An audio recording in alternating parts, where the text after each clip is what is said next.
Hello प्यारे बच्चों, आशा करती हूँ आप सब स्वस्थ हैं और ये है आपकी English worksheet number 21 schedule to be done on 26 August 2021 for class 10th। बेटा लास्ट वर्कशीट में आपने पोम की है, शॉर्ट पोएम है बहुत, लेकिन बहुत डीप मीनिंग है उसका। In the last worksheet you read the poem dust of snow by Robert Frost, जो छोटी सी एनवायरनमेंट पे नेचर पे बेस्ड पोएम देते हैं, लेकिन उसका जो मीनिंग है वो बहुत डीप होता है। It tells us that sometimes even a small incident may prove to be of a larger significance। वो क्या कहना चाहते हैं कि कई बार क्या होता है, एक छोटा सा इंसिडेंस, एक छोटा सा कुछ ऐसा मोमेंट आता है हमारी लाइफ में और एक बहुत बड़ा इंपॉर्टेंस बन जाती है उसकी, बहुत बड़ा रोल हो जाता है उसका हमारी लाइफ में। With the help of poetic devices the poet conveys a profound meaning in a few lines. तो पोएटिक डिवाइसेस ऐसी चीज़ है, जैसे आप अलंकार करते हैं अपने हिंदी में, तो वो उसको अलंकार, रस और ये चीज़ें हम जब हिंदी में जैसे पढ़ते हैं, ऐसे ही इंग्लिश में ये पोएटिक डिवाइसेस हैं जो पोएम की ब्यूटी को बढ़ाते हैं, उसके मीनिंग को इन्हांस करते हैं। तो देखिए उसमें से कुछ डिवाइसेस आज हमें बताए गए हैं। फर्स्ट है alliteration. Alliteration is the repetition of consonant. जब रिपीटेशन आपका एक ही कॉन्सोनेंट एक सेंटेंस में, चाहे बीच में उसके और वर्ड्स हों या फिर लगातार एक साथ रिपीट होता है। Repetition of consonant sound at the beginning of words in a line of poetry. Beginning of words में, जैसे ये वर्ड स्टार्ट हो रहा है डब्ल्यू से, ये भी डब्ल्यू से स्टार्ट हो रहा है। There is no specific rule about how many word spacing there should be between the repeating words.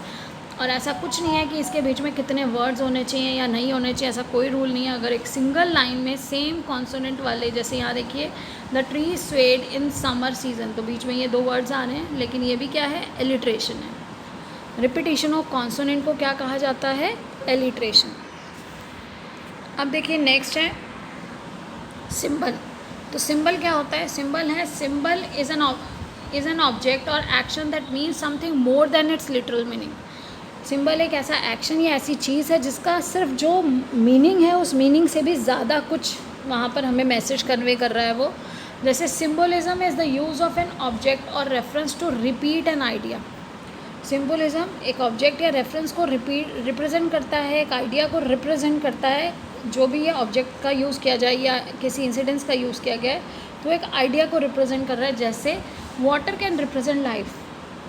हम कहते हैं ना, no water no life, save water save life. तो वाटर क्या रिप्रेजेंट करता है कि हमारी जो लाइफ है वो वाटर, अगर हम वर्ड बोलते हैं तो हम अपनी लाइफ को वाटर वर्ड से भी पोएम में रिप्रेजेंट कर सकते हैं। तो ये क्या हुआ, ये सिंबल है, सिम्बॉलिज्म हमने यूज़ किया। Now read the poem again and answer the question. अब आपको पोएम एक बार दोबारा पढ़नी है और ये क्वेश्चंस के आंसर्स करने हैं। तो देखिए फर्स्ट क्वेश्चन जो है बेटा आपका, the poet uses the hemlock tree to symbolize. जैसे अभी हमने पढ़ा कि सिंबल वो हमें जो दिखा रहा है उससे बढ़कर उसका कोई, उससे आगे, उससे ज़्यादा उसका कोई मीनिंग दिया गया है पोएम में, तो वहाँ सिम्बलिज्म यूज़ हुआ, सिम्बलाइज कर रहा है। तो यहाँ पे लॉन्गिविटी, टुगेदरनेस, प्रोटेक्शन ऐसा नहीं है। यहाँ पर क्या है, आपने पढ़ा था कि हेमलॉक ट्री जो है, हेमलॉक ट्री से जब गिरा डस्ट ऑफ स्नो, जब वहाँ नीचे पोएट खड़े थे, तो उसने उनका जो रिग्रेट में वो अपना समय व्यतीत कर रहे थे, उन्होंने इतना समय वेस्ट कर दिया, वो डस्ट ऑफ स्नो ने उसको वापस उसको वापस उनको रिजुवेनाइल, उनको वापस उनके प्रेजेंट में ले आया और उनका बाकी का समय व्यर्थ होने से बच गया। डस्ट ऑफ स्नो क्या है, उसको भी पॉजिटिविटी दिखाई गई है उससे भी। तो the line has given my heart is an example of. तो हैज़ गिवन माई हार्ट, ये सिमिली है, मेटाफर है, एलिट्रेशन है या सिम्बोलिज्म है।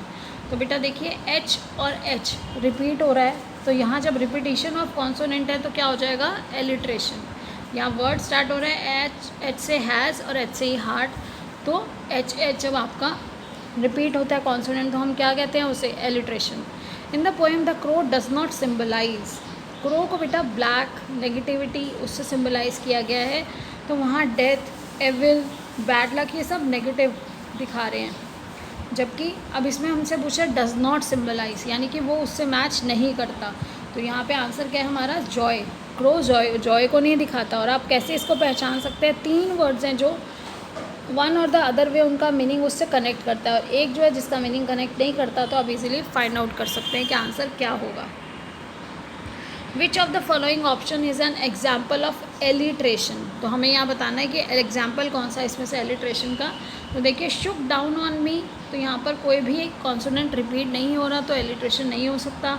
द वे अ क्रो नहीं है। अ चेंज ऑफ मूड, कुछ भी नहीं रिपीट हो रहा, जबकि सेव्ड सम में एस कॉन्सोनेंट रिपीट हो रहा है। तो हमारा एग्जाम्पल कौन सा हो जाएगा, fourth, and saved some part. तो ये हमारा एलिट्रेशन का एग्जाम्पल है।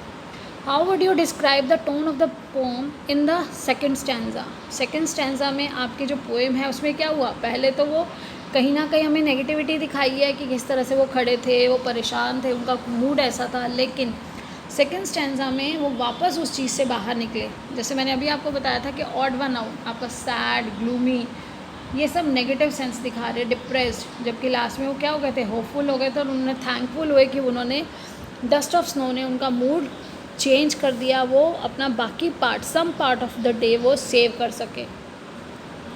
बेटा last but not the least, COVID appropriate behaviour आपको फॉलो करना है कि maintaining physical distance of 6 feet और 2 yards to stay safe against COVID-19, wear a mask and always try to wash your hands regularly with soap and water. Thank you. Have a nice day.